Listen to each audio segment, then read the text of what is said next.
Buenos días a todos y bienvenidos a una edición más de Fater Talks.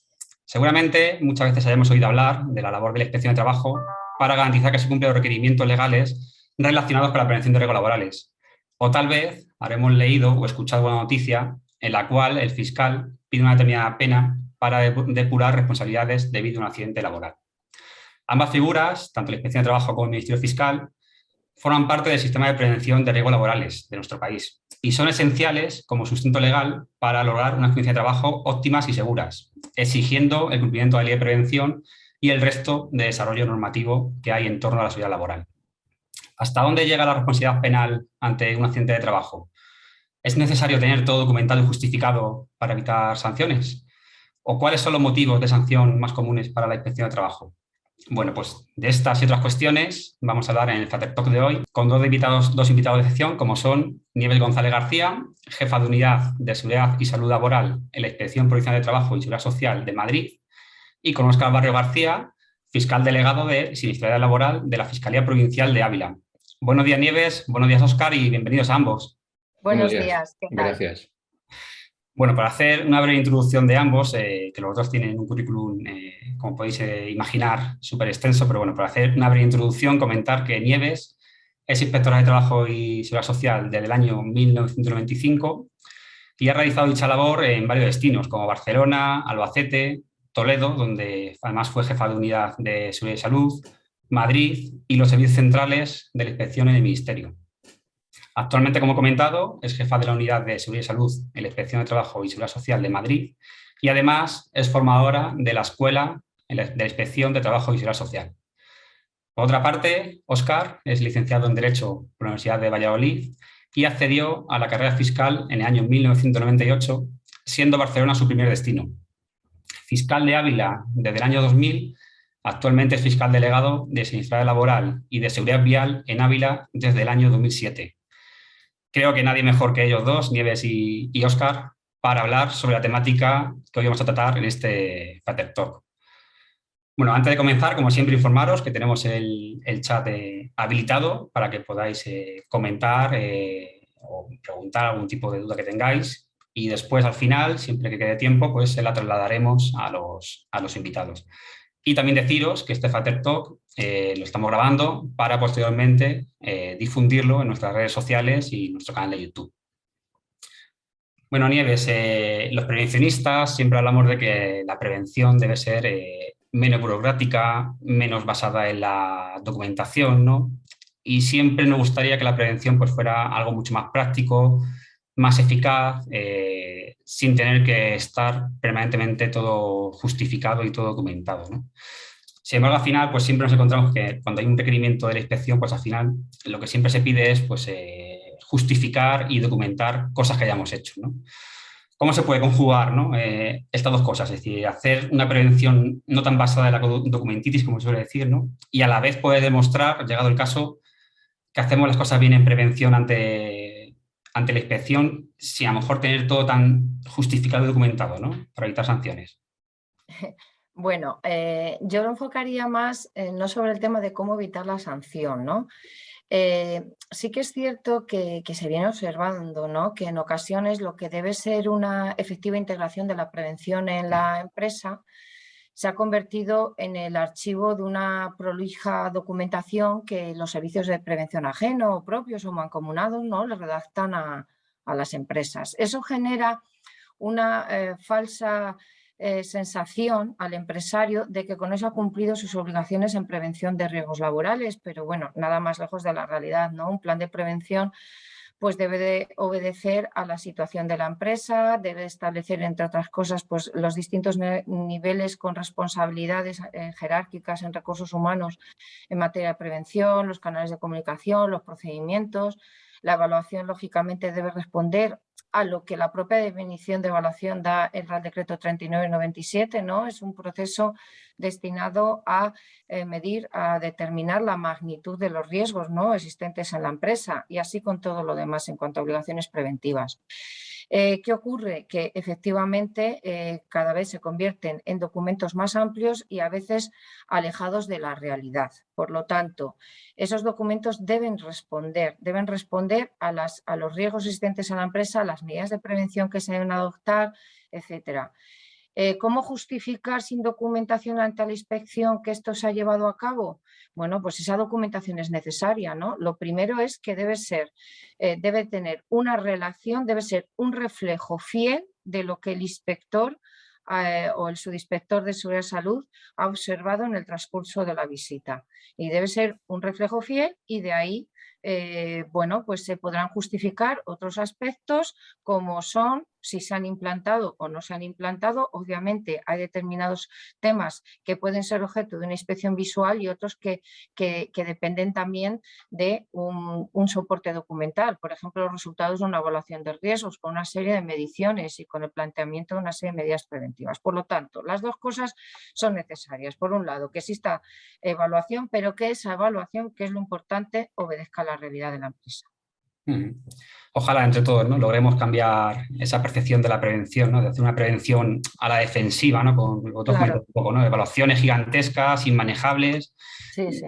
que al final, pues por miedo a, pues que al final consideran todos los riesgos del mundo mundial y a lo mejor no se centran, ¿no?, en el riesgo que realmente Efectivamente. puede ocasionar Y un accidente grave. precisamente el que ha provocado el accidente, ese riesgo en sí, precisamente ese es el que no ha sido evaluado o se ha hecho de una manera genérica, pero no adaptada a la realidad de la empresa. Eso es. Óscar, para concienciar al empresario acerca de la importancia de poner todo su esfuerzo, ¿no?, en la prevención de accidentes, muchas veces los prevencionistas recurrimos o intentamos hacerle ver la responsabilidad que conlleva el no hacer las cosas bien en prevención, ¿no?, sobre todo cuando hablamos de accidentes graves o mortales, ¿no? Tú como fiscal, obviamente, has asistido a muchísimos juicios donde se encontraba imputado un empresario a causa de un accidente laboral. ¿Cuál es realmente esa responsabilidad penal y hasta dónde puede llegar? Bueno, puedo decir que es extraño que existan procedimientos judiciales donde se ha producido un accidente de trabajo o se esté tramitando exclusivamente por un delito de riesgo, donde el empresario no aparezca como imputado. Fundamentalmente porque es el principal deudor de la seguridad de los trabajadores conforme a la Ley de Prevención de Riesgos Laborales.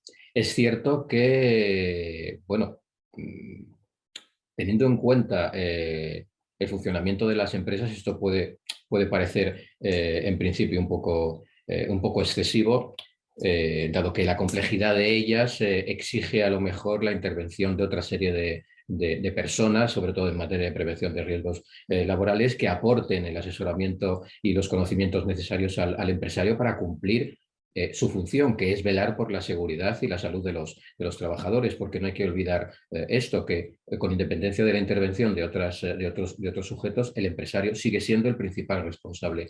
Responsable que no cede en su responsabilidad por el hecho de que intervengan estas personas que le asesoren. Tiene una labor de vigilancia de esa actuación, salvo en los supuestos de una delegación completa de esa obligación de velar por la seguridad y la salud de los trabajadores. A pesar de que esto debería de ser, debería de estar interiorizado ya desde hace bastante tiempo, yo me he encontrado con supuestos donde el propio servicio jurídico de la empresa considera que los únicos responsables son los técnicos de prevención y excluyen a todos los demás. Si ya desde el propio servicio jurídico de la empresa lanzan este mensaje, evidentemente la posible actuación del empresario le puede llevar a sospechar que una vez que ha cumplido con sus obligaciones de encomendar esas funciones de prevención a otras personas, su responsabilidad va a ceder, pues eso, absolutamente lejano a la realidad. El empresario, como digo, es el principal responsable, quien ha de responder, de ser deudor de la seguridad de los trabajadores, sin perjuicio, eso sí, de que existan otras personas que sean responsables. De hecho, la existencia de otras personas responsables no excluye la responsabilidad del empresario.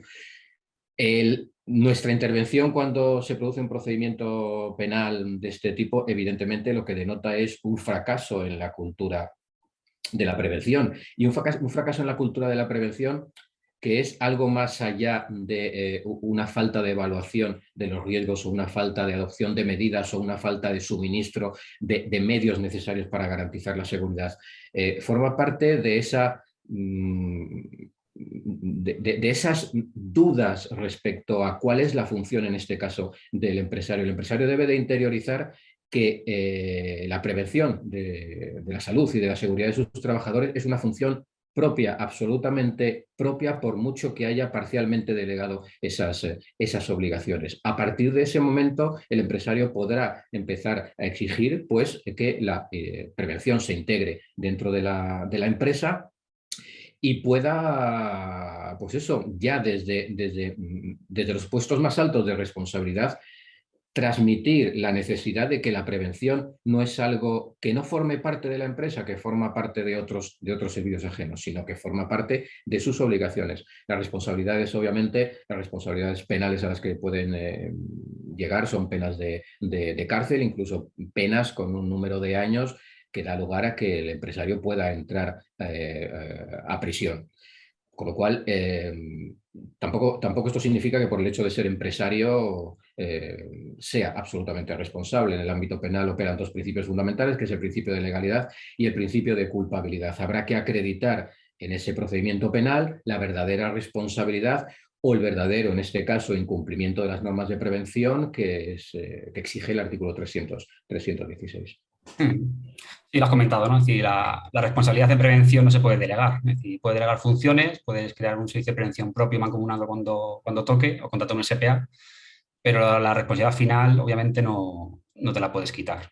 No. Además, los prevencionistas no nos gusta esta forma, ¿no? de querer, como tú decías, ¿no? Integrar la prevención, de crear esa cultura a través del miedo, ¿no? Nos gusta más que sea por algo más por convencimiento, más que por el miedo, ¿no? Pero muchas veces pues, no queda otro remedio que utilizar este arma, ¿no?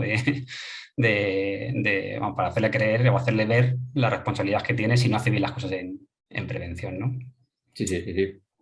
Bueno, Nieves, uno de los riesgos más acuciantes y que quizás hasta ahora no se han tenido tan en cuenta como otros, ¿no? Son los riesgos psicosociales que no me gusta decir que están de moda, porque la moda parece que es efímera y que pasa, ¿no? Y esto no debería pasar, no debería ser algo efímero. Pero sí es cierto que últimamente pues, ha cobrado más protagonismo del que debía tener, ¿no? El de los riesgos psicosociales. ¿Cuál es el criterio de actuación de la inspección en las empresas ante estos casos? Y si es suficiente solamente con tener hecha la evaluación de riesgos psicosociales. Bueno, Carlos, como tú decías, parece como que el riesgo psicosocial estuviera de moda desde hace no demasiado tiempo. Para nosotros ya desde hace muchísimos años, bueno, es algo que siempre se ha tenido en cuenta, sin perjuicio de que hace mucho tiempo el componente era más hablar de un tema laboral relacionado con la dignidad, la intimidad del trabajador, etcétera, que como un tema eminentemente preventivo. El tratamiento que le da la inspección en la actualidad es el mismo que cualquier otro riesgo que podíamos tildar de índole material, ¿no? El riesgo psicosocial está ahí. Obviamente es más acuciante o puede materializarse más en determinados sectores y determinadas actividades. Y para nosotros, para la inspección, pues el punto de partida, al igual que respecto de otros riesgos, debe ser la evaluación de ese riesgo siempre y cuando se pueda percibir que pueda existir, ¿no? Como digo, por las condiciones de trabajo, por el sector de actividad, que ya determinados sectores de actividad ya están, digamos, enmarcados dentro de lo que se considera que sí o sí ese riesgo psicosocial puede llegar a materializarse. Como digo, la inspección ante estos casos pide una evaluación de riesgo psicosocial y tiene en cuenta dentro de esos parámetros también otras condiciones que pueden influir en esa materialización y que son laborales, por ejemplo, las jornadas de trabajo y otro tipo de condiciones, ¿no? ¿Qué es lo que hace la inspección? Pues desde hace ya algunos años en nuestra planificación anual se seleccionan una serie de empresas respecto de sectores donde, como digo, se tiene constancia que pudiera materializarse ese riesgo psicosocial. A veces ha sido una campaña europea, ahora son campañas nacionales. Para este año, por ejemplo, se ha prestado especial atención a aquellas mercantiles que están muy relacionadas o que lo han pasado peor con el COVID, como son los establecimientos hospitalarios y residenciales. Una constante que llevamos ya desde hace tiempo, que es el tema del transporte por carretera. Aquí viene condicionado pues, por las propias jornadas de trabajo y la actividad en sí, incluidos los juegos de azar, donde es muy importante el componente también de ese riesgo psicosocial que se ve sometido, por ejemplo, un croupier o camareras de piso. Estamos avanzando ya no en que se evalúe, como decías, Carlos, sino que estamos viendo la calidad de las evaluaciones, qué metodología se ha seguido, si realmente se está cumpliendo con los parámetros que dice esa metodología, pues por ejemplo el SICO 4.0 del Instituto Nacional, pues ver si efectivamente esa evaluación ha obedecido a los parámetros fijados por el Instituto Nacional, si se ha optado por ese método. También si se han implantado las medidas, cada vez son más las actuaciones en las que ya no es que no se haya evaluado, sino que se ha previsto una serie de medidas que hay que implantar porque ese riesgo se ha constatado y no se han llevado a cabo. Y luego algo que es muy importante en aquellas empresas donde existan comités de seguridad y salud o delegados de prevención, que es que ellos hayan sido por supuesto informados de la evaluación, por supuesto participado activamente, pero también hayan sido consultados en las medidas que se deben de implantar y el seguimiento de las mismas. Sí, más o menos yo creo que hemos conseguido parte del reto, que era que las empresas tuvieran al menos hecha la evaluación de riesgos psicosociales, que hasta hace no mucho no era así. Pero todavía nos queda la otra gran asignatura pendiente, ¿no? Es decir, la otra gran parte del reto, que es la segunda parte, es decir, no solamente quedarte en la evaluación, sino también ya, pues lo que tú decías, ¿no? Establecer las medidas preventivas y revisar que efectivamente esas medidas que se han propuesto pues son eficaces y reducen el riesgo, que al final es el objetivo, ¿no? Ojalá lleguemos, ¿no?, a alcanzar ese punto. Bueno, nos acercaremos en algún momento. Sí, sobre todo de donde venimos, ¿no? De la pandemia, con sectores, como tú decías, muy castigados y con trabajadores que han pasado, por auténticos dramas, ¿no? Sobre todo el sector sanitario, no vamos a decir, ¿no?, por lo que han pasado. Bueno, Óscar, partimos de la base de que el papel del técnico de prevención es fundamental para evitar accidentes y que además también tiene su responsabilidad, por supuesto. Pero también no es menos cierto que, bueno, como muchos servicios de prevención pues están infradimensionados, cuentan con pocos recursos. A veces hay servicio de prevención propio con empresas de 2.000 trabajadores en la que solamente hay un técnico de prevención al frente. O si hablamos en el caso de los SPAs, pues muchas veces un técnico de prevención lleva pues 200, 300 empresas a su cargo, que muchas veces pues no le da tiempo ni a visitar ni en un año, ¿no? Con lo cual, bueno, así marcha el día a día del técnico de prevención, apagando fuegos casi diariamente, hasta que ocurre un accidente, pues vamos a suponer grave o mortal, ¿no? Y se encuentra pues metido en un proceso judicial, ¿no? Vamos a decir así, pues enmarronado, ¿no? En un proceso judicial, pues incluso como imputado, ¿no? Y eso es lo que hay muchas veces, ¿no? Vemos sentencias que condenan al técnico de prevención, ¿no? Sin tampoco querer asumir el papel de victimista. ¿Esto no supone que la cadena final se rompa por el lado más débil, que es el del técnico de prevención? Bueno, Carlos, seguramente en esas sentencias donde se condena al técnico de prevención, seguramente también se ha condenado al empresario, seguramente. ¿Qué pasa con el técnico de prevención? El técnico de prevención de riesgos laborales, en principio se ve lastrado por su propio nombre, técnico de prevención de riesgos laborales. En un procedimiento penal, evidentemente, cuando se están discutiendo el incumplimiento de las normas de prevención de riesgos laborales como uno de los requisitos del tipo y aparece una persona que es el técnico de prevención de riesgos laborales, a todos nos hace saltar las alarmas. Quiero decir, el empresario es el empresario y el técnico de prevención se supone que es la persona o el servicio especializado que ha proporcionado el suficiente asesoramiento y apoyo al empresario, que es su función. Hablaba antes del principio de culpabilidad como un principio necesario para poder condenar a una persona y en este caso también a un técnico de prevención. Pues bien, ese nombre, esa denominación, el hecho de que alguien asuma en principio, responsabilidad en materia de prevención no significa que deba de ser siempre el responsable. Puede serlo. ¿Y cuándo puede serlo? Lo será cuando en esa labor de asesoramiento y de apoyo al empresario no hubiera cumplido con sus obligaciones. Al técnico de prevención no le corresponde implantar las medidas, no le corresponde incluso vigilar el cumplimiento de las medidas ni proporcionarlas. Le corresponde, eso sí, realizar una correcta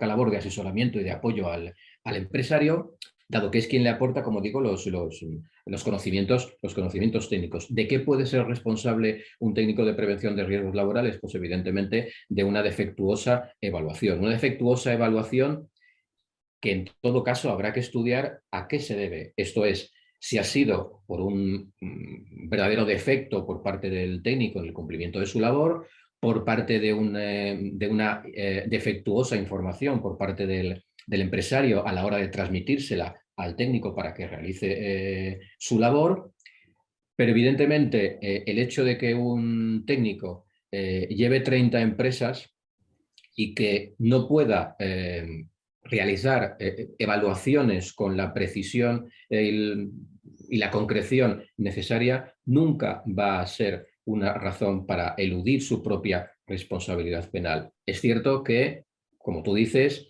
hay técnicos que llevan a cabo la prevención de numerosas empresas y que quizás no puedan llegar a todas ellas. Lo que hay que tener en cuenta es que nosotros nos vamos a enfocar en la evaluación que se ha hecho en una empresa concreta. Quiero decir, no sé, es como si alguien sufre un accidente de tráfico porque nos dice que su jornada es excesiva. Habrá que ver de qué manera ha influido su empresario, su empleador, en exigirle esas excesivas jornadas. Pero su responsabilidad a la hora de ponerse a los mandos de un vehículo, y en este caso a la hora de realizar una evaluación de riesgos, la labor del técnico de prevención, la asume él de manera propia. Es decir, no por el hecho de que tenga una carga de trabajo excesiva, eso le va a eliminar su responsabilidad penal. ¿Por qué? Porque evidentemente, a ver, nosotros tenemos en cuenta la posición de los imputados, pero tenemos que tener en cuenta fundamentalmente la posición de la víctima. Esto no significa que se vaya a exigir más responsabilidades de las que correspondan a cada uno de los intervinientes. Pero todas las razones que pudieran justificar esa falta de responsabilidad penal deberán de ser razones que justifiquen que su trabajo no ha podido realizarse por razones ajenas al mismo. Si ha asumido, y yo entiendo que es difícil decir que no se asume la prevención en una empresa, pero si la ha asumido, no ha llegado hasta donde tenía que llegar para realizar ese trabajo, se produce un accidente y del accidente se puede derivar una responsabilidad del técnico, evidentemente se va a exigir. Y ya digo, eso no significa que el empresario deje de tener su responsabilidad. Es cierto que para el técnico, que el empresario la tenga o no la tenga, cuando estás enfrentado a un procedimiento judicial donde te juegas no solo la pena correspondiente, sino la pena de inhabilitación que llevan aparejada este tipo de delitos, pues entiendo que pueda ser algo, en fin, es algo difícil de sobrellevar. Pero ya digo,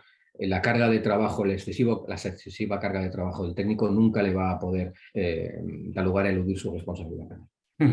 Sí, yo particularmente me he sentido así. Es decir, hace unos años, cuando estaba al frente de un servicio de prevención, pues más de una noche me ha costado conciliar el sueño porque veía que no llegaba a todo lo que yo quería llegar y que digo, algún día pues me encuentro, ojalá por suerte nunca pasó, digo, algún día me encuentro metido en un proceso judicial porque ocurre un accidente y a lo mejor no le he podido dedicar todo el tiempo previo que requería evaluar, ¿no? Yo en aquel momento pensaba, digo, bueno, a lo mejor en ese caso puedo justificar la alta carga de trabajo, pero ya me acabas de decir que me hubiese dado igual, que eso no hubiese sido atenuante ni mucho menos, con lo cual... Pero bueno, ojalá lleguemos a ese punto donde realmente se invierta realmente en prevención, que el departamento de prevención, los servicios de prevención dejen de ser los hermanos pobres dentro de una empresa, ¿no? Sí. Y que se pongan los recursos suficientes para evitar accidentes y que todos podamos dormir más tranquilos, ¿no? Eso es una muestra más, quiero decir, de lo que decía antes, de lo de la falta de integración mental de la prevención en una empresa. Evidentemente, para hacer una correcta prevención, tienes que dar los medios, y fundamentalmente son los medios económicos para que puedas tener un servicio de prevención en condiciones para que te puedan realizar la planificación preventiva, la evaluación de los riesgos, etcétera, etcétera. Eso es, eso es. Bueno, otro aspecto fundamental también para reducir accidentes y evitarlos es la formación, ¿no? Más allá del mero diploma acreditativo, como que has cursado una formación, ¿cómo se puede acreditar ante la inspección que la formación proporcionada al trabajador pues, ha sido completa, adecuada, eficaz al puesto de trabajo, para que lo haga de forma segura? Pues mira, Carlos, bueno, ¿cómo se puede justificar? Hablamos siempre, pues claro, lógicamente el documento, pero tenemos que ir más atrás, ¿no? Tenemos que ver qué es lo que hay detrás de ese documento. Para nosotros, para la inspección, para los prevencionistas, lo importante también en estos casos es hablar con los trabajadores, ¿no? ¿Qué cursos de formación se les ha dado? ¿Cómo fueron esos cursos de formación? Y bueno, para nosotros, aplicando el artículo 19 de la Ley de Prevención de Riesgos Laborales, tenemos que ver qué es la suficiente y es la adecuada. ¿Qué quiere decir esto? Lo primero, ¿quién ha impartido esa formación? Lógicamente, esa formación tiene que ser impartida dentro de la organización preventiva por la que ha optado la empresa. Es decir, si yo he asumido la prevención o tengo dentro de mi estructura empresarial alguien con la capacidad suficiente para impartirla, teniendo en cuenta, eso sí, la evaluación de riesgos, todas las medidas preventivas previstas, ¿no? Que se tiene que tener en cuenta para dar la formación. Bueno, pues sería válida. Si he optado por un servicio de prevención ajeno, pues el servicio de prevención ajeno, el propio, el mancomunado, no acudir a profesionales que no estén dentro de la estructura preventiva organizativa de la empresa, eso no es válido. No es válido tampoco el ir a las academias, es una lucha constante que tenemos, por ejemplo, desde la Inspección de Madrid, no son válidos esos certificados que emiten distintas academias y entidades formativas que no son servicios de prevención. Tiene que tratarse de una organización preventiva donde además que el que imparte, también es importante tenerlo en cuenta, debe ser un técnico de prevención al menos de nivel intermedio o superior según el tipo de formación que se vaya a impartir. Y por otra parte, y tal vez la más importante, que debe ser teórico y práctica. Ayer hablábamos, o el otro día hablábamos con Carlos, lo que había supuesto la pandemia, ¿no? Desde la Inspección de Trabajo, el criterio que tenemos operativo, también avalado por la propia Dirección General de Trabajo, ¿no? Del Ministerio, es que práctico equivale a presencial. Y yo hablaba de eso con matices, es decir, ya ha pasado un tiempo, la pandemia, si no la hemos superado, la estamos superando, unos estamos en casa, otros en el trabajo, pero desde luego no es lo mismo o igualmente válido una formación a distancia que se le puede dar, por ejemplo, sobre pantallas de visualización de datos a cualquiera de los que estamos aquí, que la formación que hay que darle a un señor oficial de primera que está en una carpintería metálica y que tiene que manejar equipos de trabajo peligrosos. Es decir, nosotros tenemos que considerar qué es lo adecuado en función del puesto de trabajo ocupado y de los riesgos del puesto. Pero desde luego no podemos admitir el online, ni basándonos en que hemos avanzado mucho, ni basándonos en la pandemia, cuando estamos hablando de determinados riesgos. Sí, muchas veces el papel lo aguanta todo, ¿no? Es decir, el diploma al final, bueno, acredita hasta donde puede acreditar, ¿no? De hecho, ¿cuántos accidentes graves ocurren cada año? Y resulta que el trabajador, en principio, pues, disponía de esa formación, ¿no? En prevención. Lo que había que ver es cómo había sido esa formación. Y cómo se le impartió. Desde Eso luego, es. desde aquí hay actuaciones sancionadoras respecto a algún servicio de prevención que ha falsificado esa formación. Entendemos, y puede ser que sea así, un poco por no perder el cliente que se lo pide, y luego tenemos también una batalla que ganar de las formaciones estas online que se dan en el momento de firmar el contrato. Firmas el contrato y a la par, pues, o firmas que te lo he dado o te pongo un vídeo de 10 minutos y ya estás formado. Eso es, ¿no? Y además también una de las grandes bazas que tenemos ahora mismo y que tenemos también que aprovechar es que, bueno, ahora mismo están coexistiendo varias generaciones en las empresas, ¿no? Tanto trabajadores más mayores como jóvenes que se van incorporando al mercado laboral, ¿no? Y a lo mejor esos trabajadores que tienen más experiencia, más senior, pues son unos perfectos formadores, ¿no? Para esos trabajadores que se están incorporando a la empresa, ¿no? Y cuando un chaval que tenía un módulo de formación y se incorpora a trabajar delante de una máquina, pues nadie mejor que el trabajador que lleva años trabajando con esa máquina para enseñarle de los riesgos, ¿no? Sí, Bueno, bueno, pero eso siempre con matices, ¿no? Eso es como a mayor abundamiento de lo que es la formación en prevención, porque a veces el que lleva muchos años en la máquina tiene una serie de vicios adquiridos que tampoco quiere también. que se transmita al nuevo. O sea, eso con matices. Eso digamos que sería completar el itinerario ya dentro de la empresa formando en prevención, pero desde luego lo básico tiene que ser un profesional que a lo mejor para impartir ese curso de formación en prevención tiene que haber estado en contacto, aparte de dar sus consignas de normas y prevención, tiene que haber estado en contacto, por supuesto, con la evaluación de riesgos, por supuesto, con el plan de prevención para saber cuál es la organización de la empresa, cuáles son los procedimientos de trabajo y a lo mejor también hablar con esas personas con mayor experiencia, ¿no? Pero no es suficiente con que alguien que sepa más siempre es, no, es que a mí me enseñó Pepe y preguntas, ¿y quién es Pepe? Pues Pepe es un señor que lleva allí 40 años y que a lo mejor lo lleva haciendo mal los 40 años. Entonces, y ha tenido la gran suerte de no haber sufrido un percance. Por eso digo que eso puede completar o puede participar de alguna manera en ese itinerario formativo de prevención, pero no es lo suficiente ni lo adecuado por sí solo. Hay que elegir bien al formador y para completar esa formación, ¿no? Y elegir bien al trabajador ideal, ¿no? Bueno, Óscar, aunque en las últimas décadas pues se han dado grandes pasos en la reducción de la siniestralidad en nuestro país, hemos conseguido, pues bueno, viéndolo con perspectiva, grandes avances, pues todavía hoy nos encontramos con accidentes laborales pues que al ver cómo se produjeron nos pone la piel de gallina, ¿no? ¿Cuáles son esos casos para los que se piden mayores penas?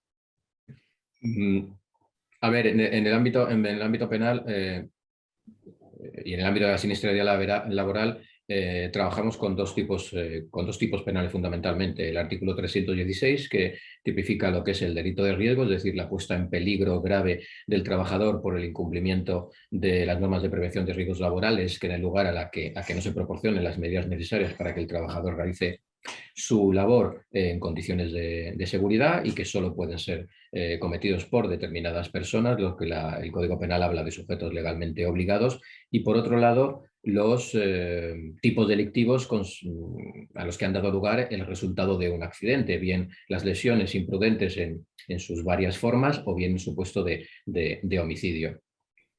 Es cierto que la gran mayoría de los asuntos que llegan a los juzgados son supuestos en los que se ha producido un resultado lesivo, un resultado de muerte. Sería interesante que llegaran más tanto a Fiscalía como a los juzgados los supuestos de delitos de riesgo, donde se anticipa la barrera de protección, donde se aprecia la existencia de un incumplimiento en los términos del artículo 316, pero no se llega a producir o a materializar un resultado lesivo. ¿Qué sucede cuando se dan ambos tipos? Bien, el 316 lleva aparejado una pena de hasta 3 años de prisión y una pena de multa, y las accesorias correspondientes, entre las que se encuentra la pena de inhabilitación especial para el concreto cargo del sujeto que ha sido declarado responsable. Los delitos de lesiones llevan aparejadas una pena que, en el caso del homicidio, pues el delito más grave, lleva aparejada una pena de hasta 4 años de prisión.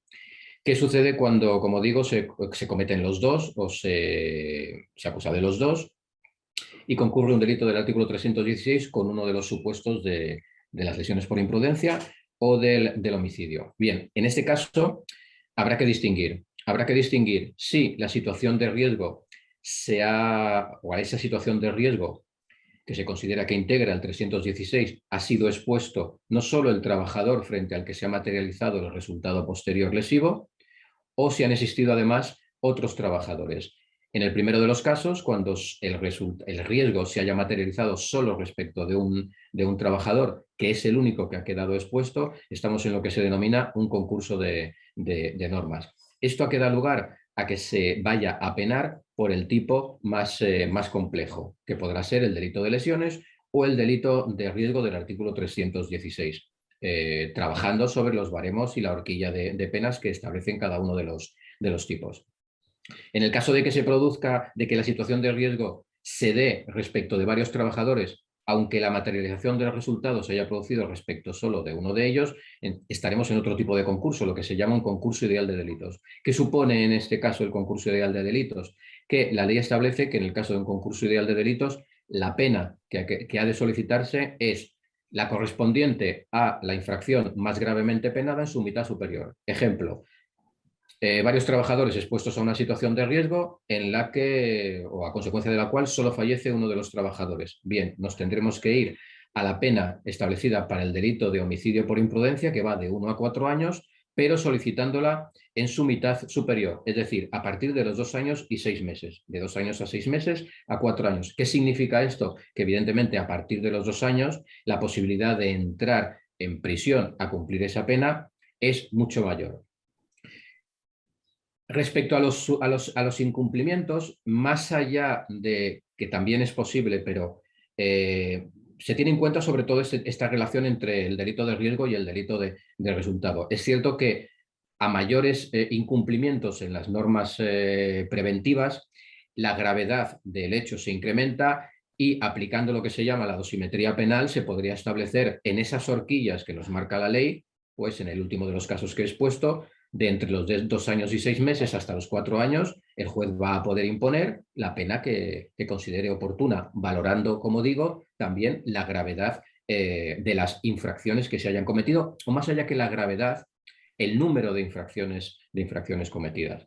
Hay que tener en cuenta también que existe un tipo en el ámbito del 316, que es la posibilidad de que este delito se cometa por imprudencia grave. Esta situación de comisión del delito por imprudencia grave disminuye la pena. Pero fundamentalmente los supuestos en los que las penas pueden ser más graves son en aquellos en los que se hayan producido un resultado de homicidio y que además se hayan puesto en situación de riesgo, pero sin materializar un resultado lesivo, a más trabajadores. Supuestos que ponen la piel de gallina.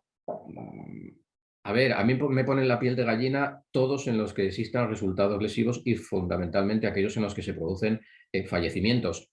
Y es cierto que en la gran mayoría de los casos, al menos en los que yo manejo, se da un poco, de nuevo, lo que decía antes, una falta de concienciación por parte de todos, y ya digo, no solo en este caso ya del empresario, sino de todos los intervinientes acerca de qué alcance tiene que tener la prevención. Si no solo tiene que ser la última de las responsabilidades de las que nos tenemos que ocupar. Supuestos de, no sé, de caídas en altura sin ningún tipo de medidas, redes perimetrales, horizontales, andamios, líneas de vida. Supuestos en los que existe la medida de seguridad, pero como incomoda a la producción, se anula, permitiendo que el trabajador se exponga en una situación de riesgo que en muchas ocasiones el riesgo no se materializa, pero cuando se materializa es lo suficientemente grave como para que ya, pues eso, entremos nosotros. Eso, ¿a qué se debe? Pues evidentemente, entiendo yo, desde mi humilde punto de vista, a eso, a entender que la prevención es una responsabilidad más, pero que no se le da la importancia que debe de tener. ¿Por qué? Porque en muchas ocasiones el riesgo no se produce y el trabajador sigue trabajando en situación de riesgo, pero como ese no se materializa, pues vamos a tirar para adelante, vamos a continuar. Sí, en relación a esto que dices, pues cabe destacar la campaña que ha puesto en marcha, ¿no?, el Instituto de Seguridad y Salud en el Trabajo con su plan de choque contra los accidentes mortales, ¿no? Porque al final vemos que hay determinados sectores, pues construcción, industria y determinados riesgos, pues por ejemplo, yo que sé, caídas en altura, atrapamientos, que al final son realmente los que copan, ¿no?, los accidentes mortales, ¿no? Y hay que hacer algo, ¿no? No se puede, no podemos tener esa cifra de fallecidos por accidente laboral cada año, ¿no? Es inasumible, por supuesto. Bueno, Nieves, en base a los requerimientos que realiza la inspección y las propuestas de sanciones realizadas, ¿cuál es tu opinión sobre el estado de la prevención en nuestro país? ¿Qué opciones hay de mejora? ¿Y cuáles serían los puntos débiles de nuestro sistema preventivo y los motivos más habituales de infracción? Bueno, son muchas preguntas en una, Sí. pero si hablamos de la prevención, sí que es cierto que durante los últimos años advertíamos que había quedado un poco en segundo plano, ¿no? Había, digamos, dentro del ámbito laboral y de prevención y de seguridad social otros temas que interesaban más, ¿no? Que era bueno, pues el fraude en la contratación, el abuso de la contratación temporal, los contratos a tiempo parcial, los salarios, etcétera, ¿no? Todos hemos visto cómo el tema de la reforma laboral ha copado la primera plana de todos los medios informativos como algo trascendental, que lo es y tiene mucha importancia también. Luego hemos pasado por una pandemia donde, bueno, pues prevención en sí, prevención no es, porque es un tema de salud pública, sin perjuicio de que se debieran aplicar determinadas normas en las empresas, y parecía que el resto de riesgos no existían. Y los riesgos siguen estando ahí y, de hecho, pues comparando ayer, que ya están los datos, el avance, ¿no?, de seguimiento de accidentes de trabajo con baja del primer trimestre de este año respecto del año anterior, pues ha habido un incremento ya de un 11% de accidentes de trabajo con baja, ¿no? Sabemos que el primer trimestre del año pasado fue todavía un poco particular porque no estaba el 100% de la actividad todavía en marcha, ¿no? Estábamos un poco incorporándonos otra vez a la rutina. Y bueno, se han incrementado también los accidentes de trabajo mortales. Has mencionado el plan de choque. El plan de choque de accidentes de trabajo mortales, que ha sido elaborado por la Inspección en colaboración con el Instituto Nacional, en base a una serie de algoritmos donde al final han determinado qué sectores y qué tipos de empresa pues, son más proclives a sufrir este tipo de accidentes de trabajo mortales, pues al final vemos que los riesgos son los mismos y los sectores son los mismos, ¿no? Los riesgos de caída de altura en construcción, los riesgos en el transporte, donde además ahí ya juegan otros aspectos que hemos hablado también, del tema de los descansos, del tema de las jornadas de trabajo, todo lo que se refiere a recogida de residuos, lo que ahora se da en llamar la economía verde. La agricultura y la pesca también, por ejemplo, la agricultura ha sido la gran olvidada durante estos años atrás y sí que hay accidentes que ocurren en la agricultura. Aquí estamos haciendo constantemente visitas, ¿no?, en la campaña de la recogida de los distintos productos, ¿no?, que hay en la Comunidad de Madrid. Pues los riesgos siguen siendo lo mismo, los sectores se repiten. El sector servicios, el sector manufacturero es el más afectado por los accidentes, ¿no? ¿Y cuáles son? Pues lo de siempre. Si es que al final estamos hablando de lo de siempre cuando hablamos de accidentes de trabajo. Y luego también importantísimo en los accidentes de trabajo con baja y sin baja, los riesgos ergonómicos, que también son unos de los grandes olvidados. El riesgo ergonómico, si a lo mejor el resultado puede ser, no es tan llamativo como puede ser el que se produce por una caída de altura o una explosión, obviamente, pero genera un innumerable número de bajas laborales. Y ahí también tenemos que hacer hincapié y de hecho lo estamos haciendo. Parece increíble, ¿no?, que todavía hoy, más de 25 años después, ¿no?, de la puesta en marcha de la ley de prevención, todavía nos encontremos con accidentes esos que hablábamos antes, ¿no?, de los que te ponen la piel de gallina, ¿no?, y que ya deberíamos haber dejado atrás y ya deberíamos haber superado, ¿no? Se ha avanzado mucho estos años, pero bueno, las cifras, como tú decías, las cifras de siniestralidad nos hacen poner los pies en la tierra y nos muestran la realidad, ¿no? Y la realidad es que todavía hay mucho por hacer, ¿no? Muchas asignaturas pendientes todavía por aprobar, ¿no? No, es lo que Óscar ha repetido varias veces, la cultura de la prevención, que queda muy bonito decirlo, porque parece que es muy demagógico, pero es que es la realidad. O sea, el explicarle en una campaña que tenemos abierta ya desde hace varios años a talleres mecánicos, a explicarle a un señor que tiene 2 o 3 trabajadores, que tiene que hacer una inversión realmente importante en su establecimiento y además de eso, una vigilancia de que se cumplan unas medidas preventivas, pues es realmente complicado, ¿no? A lo mejor en empresas más grandes pues existen incumplimientos como en todas, ¿no? Pero bueno, ya a lo mejor existe otra cultura, va entrando otra cultura, pero en la pequeña y la mediana empresa, que es el parque que tenemos empresarial en nuestro país, pues es realmente complicado el decirle que igual que tiene que pagar todos los meses los seguros sociales y tiene que ser así, como ellos dicen, o tiene que pagar unos impuestos, pues que también hay que cumplir con unas obligaciones en materia preventiva y que eso conlleva un coste. Bueno, Óscar, para finalizar, y te pido por favor brevedad de la respuesta porque vamos un poco mal de tiempo y hay muchas respuestas en el chat que nos gustaría dar respuestas a todas las que podamos. Bueno, como fiscal que también eres especializado, ¿no?, en seguridad vial, hay una gran parte de los accidentes laborales que son debidos a accidentes de tráfico, ¿no? Tanto los que son itinere como los que son, pues bueno, aquel tipo de profesional en la cual su herramienta de trabajo es el propio vehículo, ¿no? Repartidores, transportistas, riders, que han aparecido ahora hace relativamente poco. Y bueno, y también la nueva forma de movilidad, ¿no? Patinetes, bicicletas, etcétera, ¿no? ¿Hasta dónde llega la responsabilidad del empresario en ese tipo de accidente, ¿no? Que parece que lo toca un poco más de refilón, ¿no? Al tratarse de tráfico parece que ya está fuera de la empresa, parece que eso ya no le pertenece, ¿no? ¿Hasta dónde puede llegar?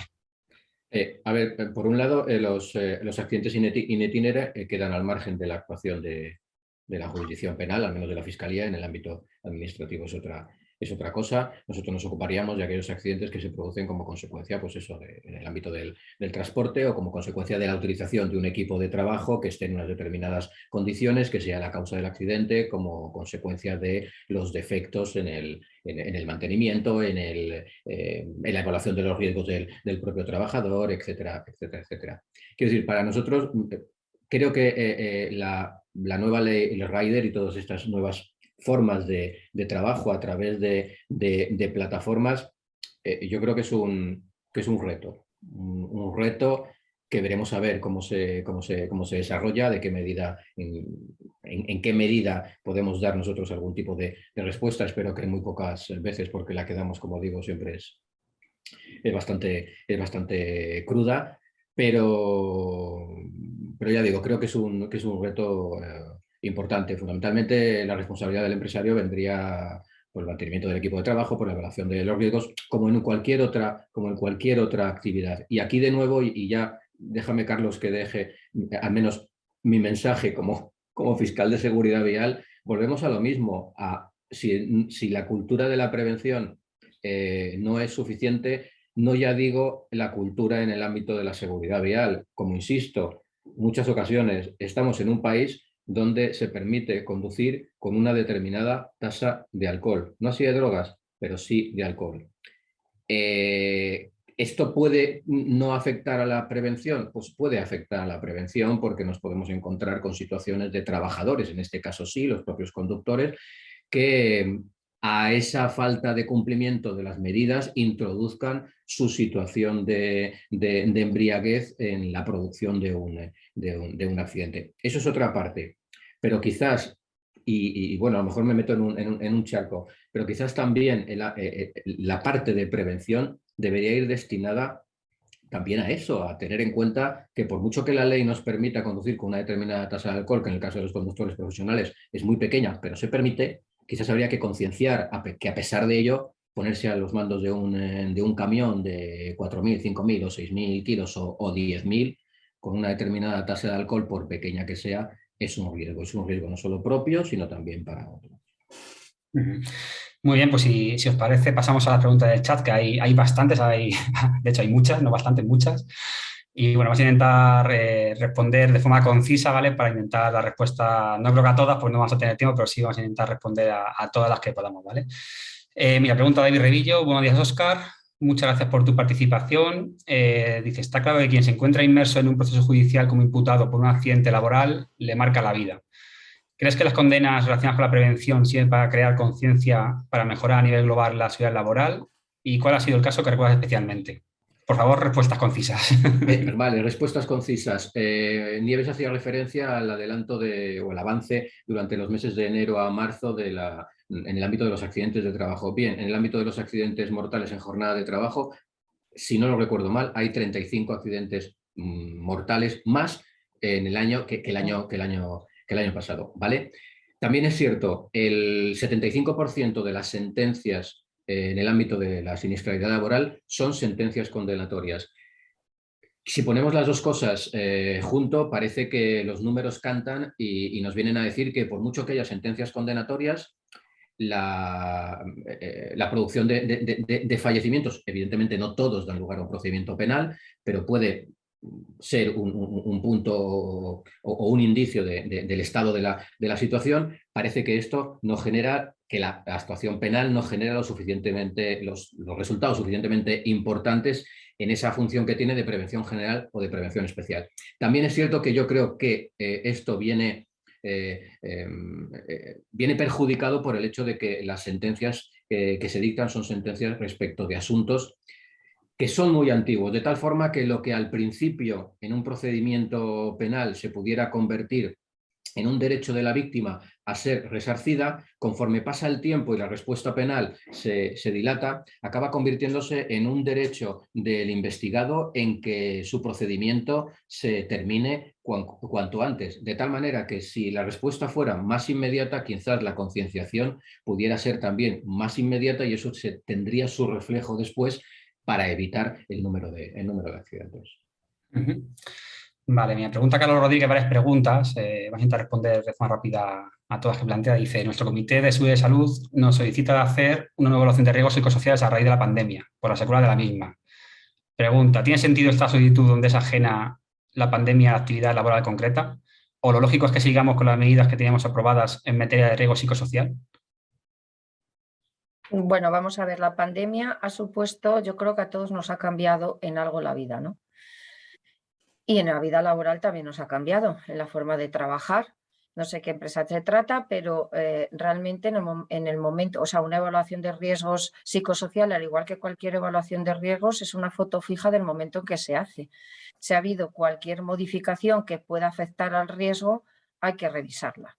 Es decir, en el momento en que hemos cambiado la organización del trabajo, ya tendríamos que también modificar la evaluación de riesgo psicosocial para ver qué impacto ha tenido en los propios trabajadores. Hablamos, por ejemplo, del hecho de tener que tomar una serie de medidas durante este tiempo que antes no teníamos que tomar, como es la distancia social de nuestros compañeros, el uso de mascarillas, el ventilar, el que unos teletrabajan, otros no teletrabajan, me obligan a volver a la presencialidad y ahora no quiero volver. O sea, son una serie de situaciones que obviamente afectan a la concepción del riesgo psicosocial que seguramente había en el momento en que el evaluador redactó su documento de evaluación.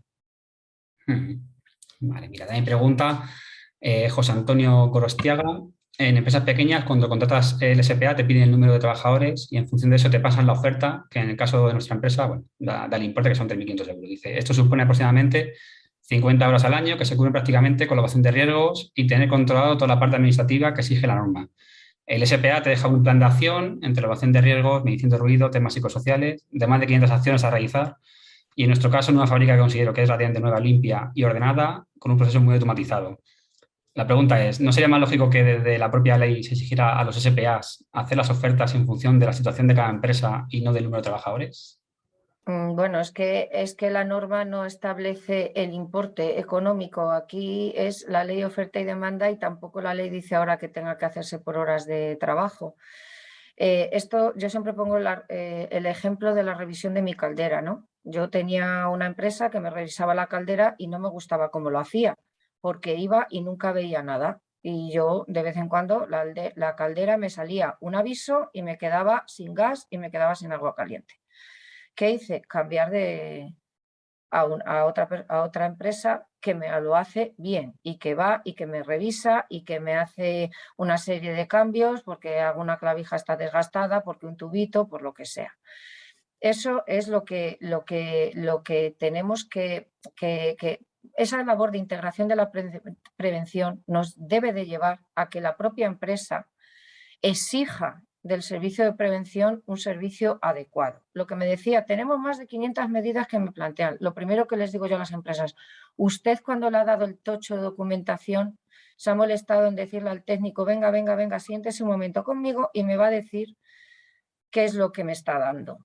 Porque eso no es así. Luego yo me siento con la empresa y veo la planificación de actividades preventivas y de 500 medidas, de 200 me dirá este técnico. Si esas ya están implantadas, ¿y por qué no lo habla usted con el técnico No, no, eso ya se, por ejemplo, agentes cancerígenos nos estamos encontrando que en algunos lugares sigue apareciendo en la evaluación y en la planificación que hay agentes cancerígenos y que hay que eliminarlos, cuando a lo mejor hace 5 años que ya no están utilizando el producto químico. Pues es que usted no se ha leído lo que le han dado o usted no le ha exigido al servicio de prevención que se lo explique, ¿vale? Entonces, esto es... tengo tan asumido que es importante la prevención que voy a exigir un buen servicio, pero yo mismo me voy a implicar en ver qué es lo que me está ofreciendo el servicio de prevención para valorar si el servicio que me está dando es bueno o no es bueno. Y ya la última, porque hay más preguntas que responder, pero nos quedamos sin tiempo. La última dice Elena Gutiérrez Ruiz. Buenos días, entendemos que la siniestralidad laboral es un tema social y laboral. ¿Por qué no se le da la luz, al igual que otros temas? Bueno, dice, por ejemplo, como el tema de violencia de género, ¿no? Es decir, que se hagan campañas, entiendo que se hagan campañas más para dar visibilidad a la siniestralidad laboral, ¿no? Pues no se hace esa campaña. A veces sí se hace, es decir, a veces sí nos encontramos con campaña de comunicación, pero entiendo que lo que Elena quiere decir, podemos hacer una campaña más potente, ¿no? Pues sí, totalmente de acuerdo. Ahí no puedo decir otra cosa. Yo creo que es necesario hacer además campañas impactantes, ¿no? Cuando estamos ahora más habituados, y ahora Óscar ahí lo sabe, de las campañas de la Dirección General de Tráfico, ¿no? Que ahora cuando comience el verano seguro que tenemos otra, ¿no? Y cada cual más impactante. Y no existe esa visibilidad sobre las consecuencias del accidente laboral. Se queda... bueno, hasta del accidente que podemos decir que en principio no parecía tan aparatoso, nos olvidamos enseguida de las secuelas que para una persona o una familia va a tener eso de por vida, de por vida. Y además eso es, y ya me pongo desde el punto de vista de la economía, y las mutuas lo saben, el coste laboral que eso supone, el coste a las arcas de las mutuas, de toda la administración pública es tremendo, unido al coste humano. Entonces, sí, totalmente de acuerdo. Creo que se debería hacer campañas todavía más impactantes y más repetidas en el tiempo, ¿vale? Incluso hablando de las consecuencias, igual que se hace en tráfico, hablar con personas que han padecido un accidente de trabajo que les ha cambiado la vida. Pues a lo mejor sí, yo creo que sería necesario. No sé, Óscar, si quieres comentar algo para cerrar.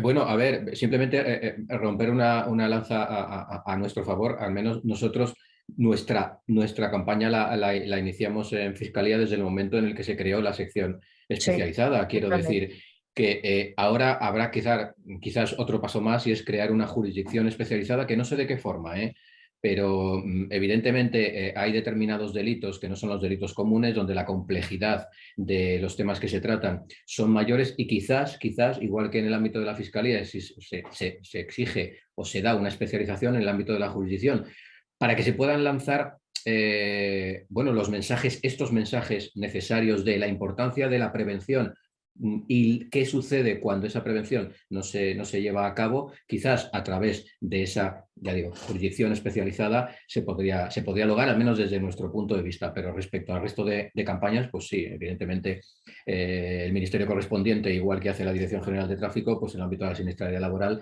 podría y quizás debe de realizar campañas mucho más intensas. Bueno, pues lamentablemente ya nos quedamos sin tiempo, llegamos al final, no podemos quedar mucho más tiempo hablando de todo esto. De hecho, bueno, les comento que este tema da para mucho más dudas, muchas más cuestiones, pero bueno, el tiempo que tenemos es limitado y aún así creo que hemos abordado temas muy interesantes y que gracias a vosotros pues, nos habéis dejado todo mucho más claro, todo relacionado con vuestro papel en lo que es el sistema preventivo de nuestro país.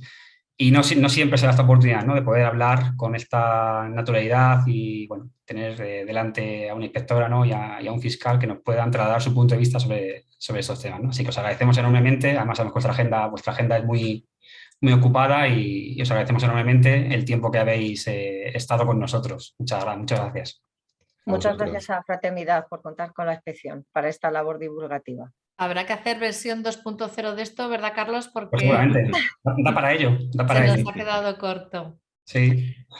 Bueno, pues te doy paso a ti, Natalia, para que hicieras este Fater Talk.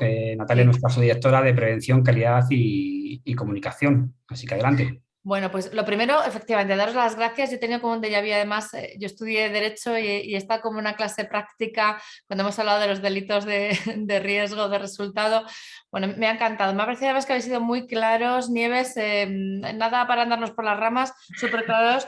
Me gusta al final de cada sesión hacer una especie de resumen de titulares. Entre las cosas que me he apuntado aquí es que esto no va de cómo evitar la sanción, no va de esto, no va de cómo evitar la sanción, sino que cuando estamos hablando de ese archivo prolijo que decías de documentación y de esa falsa sensación de cumplimiento por tenerlo ahí archivado no se sabe dónde y sin consultar nada y sin hablar con nuestros técnicos independiente de la modalidad organizativa que se tenga, que lo importante es que eso sea el reflejo fiel de lo que ve el inspector, ¿no? Cuando vaya o la inspectora a hacer su trabajo. Que el empresario es el principal responsable siempre por ese deber ir vigilando y que lo va a ser independientemente de cómo delegue este asunto y de la manera en que lo haga. Que por otro lado el Ministerio Fiscal entra también cuando fracasa la prevención y cuando fracasa a veces en su grado máximo y a veces, y debería ser más veces, cuando hay un delito de riesgo y por tanto podríamos evitar y poner esa frontera un poco antes, ¿no? Que los riesgos psicosociales no son moda, que es algo que está ahora, pero que también existía antes, que no es algo nuevo, Nieves nos lo ha dicho bien claro, se tiene que tener presente como cualquier otro riesgo material, da lo mismo que sea psicosocial o material. Que el papel del técnico de prevención, yo siempre digo a mis COPs, a los técnicos de la mutua, que tienen una labor privilegiada porque se les evita esa parte de responsabilidad que sus compañeros en servicios de prevención ajeno mancomunado propio tienen.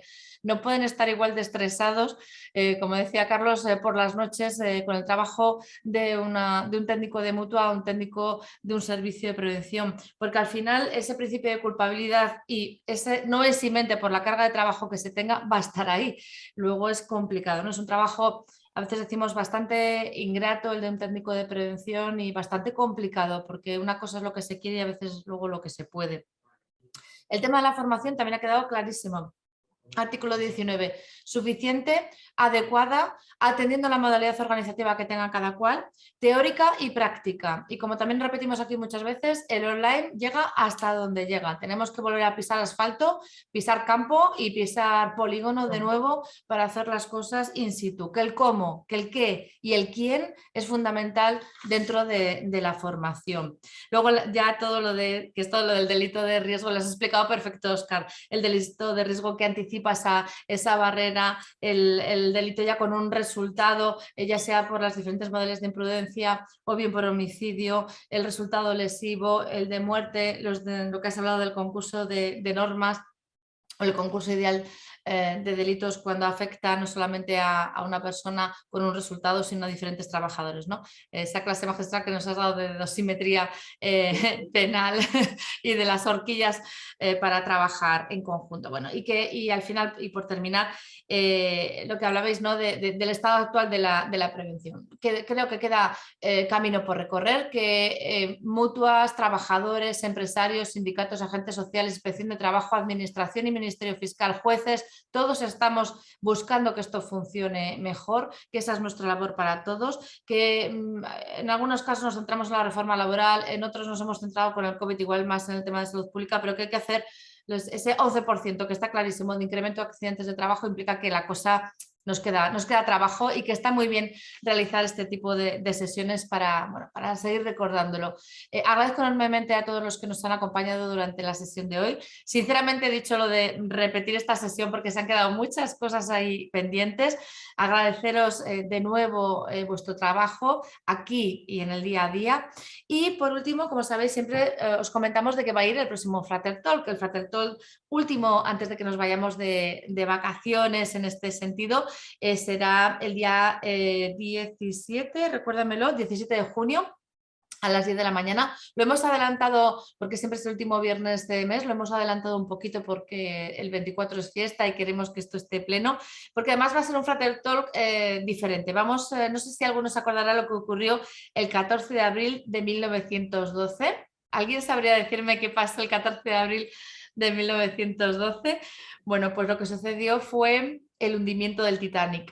Y este hundimiento del Titanic, que podréis preguntaros, ¿y qué tiene que ver esto con la prevención? Bueno, pues el profesor Millán, que sabéis que es el director de la cátedra AXA de prevención y un maestro en materia de prevención, bienestar laboral, también premio de Escolástico Zaldívar a la trayectoria profesional el año pasado, nos va a explicar todas las causas y los errores de forma muy práctica, hilando qué provocó el hundimiento del Titanic a la Ley de Prevención de Riesgos Laborales y cuál fue todo ese íter de causas que dieron lugar, esa relación causal que dio lugar a que al final se produjera el hundimiento del Titanic y que son responsables de muchos de los accidentes laborales que, como hemos dicho también en la sesión de hoy, se siguen repitiendo, ¿no? Al final, lamentablemente, mismos sectores, mismas causas, mismos accidentes de trabajo.